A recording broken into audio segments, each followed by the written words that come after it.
আমাদের সংস্কৃতি, আমাদের সংস্কার সর্বদা থাকবে আমাদের সাথে। ভারতের মহান গ্রন্থ আর কাব্যের সম্পূর্ণ সংকলন। সাবস্ক্রাইব করুন তিলক। একজন পুত্রের রূপ, যোদ্ধার রূপ।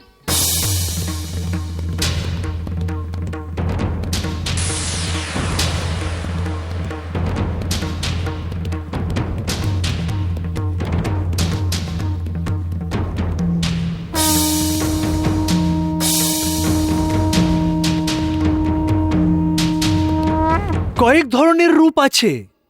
আসলে ভগবান শ্রীকৃষ্ণের জীবন একাঙ্গী নয়, সর্বাঙ্গী আছে। প্রত্যেক ধরনের রং, প্রত্যেক ধরনের রস আছে ওনার জীবন লীলায়। বীর রস থেকে প্রেম রস পর্যন্ত, করুণ রস থেকে মধুর রস পর্যন্ত ওনার জীবনে সমস্ত রসের মিশ্রণ আছে।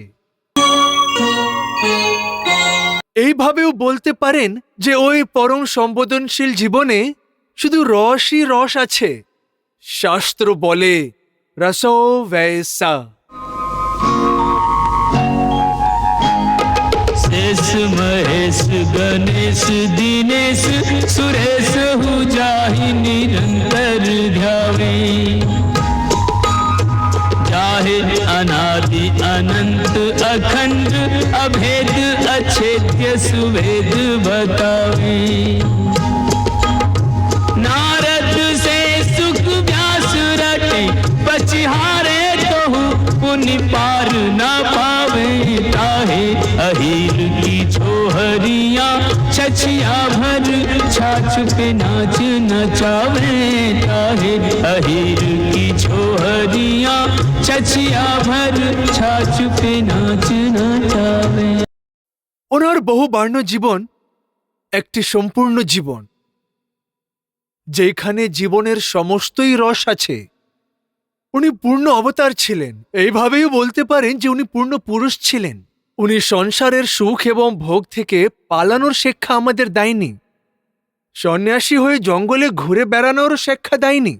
বরং এটা বলেছেন যে সংসারের সমস্ত সুখ, সমস্ত ভোগ মানুষের জন্যেই তৈরি করা হয়েছে। কারণ জীবনের উদ্দেশ্য আনন্দ পাওয়া, সুখ পাওয়া। শুধু উনি এটাই শিখিয়েছেন যে সমস্ত সুখের ভোগ করো, কিন্তু একজন মিথ্যে ভোগের মতন নয়, বরং একজন অধিকার মুক্ত যোগীর মতন ওনার ভোগ করো। ওনার নিজের জীবন জাঁকজমকপূর্ণ ছিল, খুব তথাৎবাদ ছিল, অনেক বড় রাজকীয় মহিমা ছিল। তা সত্ত্বেও ওনাকে যোগেশ্বর কৃষ্ণ বলা হয়। সেই জন্য এটা প্রয়োজন যে এই কথার শেষ তালার সিঁড়িতে পা রাখার আগে ওনার এখন পর্যন্ত জীবনের উপরে আর একবার চোখ খুলে দেখা যায়। ওনার সমস্ত জীবনের একটি বার্ডস আই ভিউ স্বাদ আমাদের নেওয়া উচিত। ওনার সম্পূর্ণ বৃহম্গন দৃশ্যের ওভারভিউ করা হোক, কারণ ওই সমস্ত দৃশ্যকে একসাথ দেখেই আমরা বুঝতে পারব যে নিজের এত বড় অবতারী জীবনে মাঝে মাঝে উনি কোনটি রূপ ধারণ করেছিলেন আর কি ধরনের ভাব দেখিয়েছেন। উদাহরণ দিয়ে বলছি, যখন বন্ধুত্বর ভাব দেখাতে এসেছেন তখন সুদামার সাথে বন্ধুত্বর একটি এমন উদাহরণ প্রস্তুত করলেন যা যুগ যুগ ধরে মানব জাতিকে বন্ধুত্বর আদর্শ শেখাতে থাকবে। देखि सुदामा की दीन दशा करुणा करके करुणा निधि रोए। देख सुदामा की दीन दशा करुणा करके करुणा निधि रोए। पानी परात को हाथ छुयो नहीं नैनन के जल सो पग धोए। पानी परात को हाथ छुयो नहीं नैनन के जल सो पग धोए।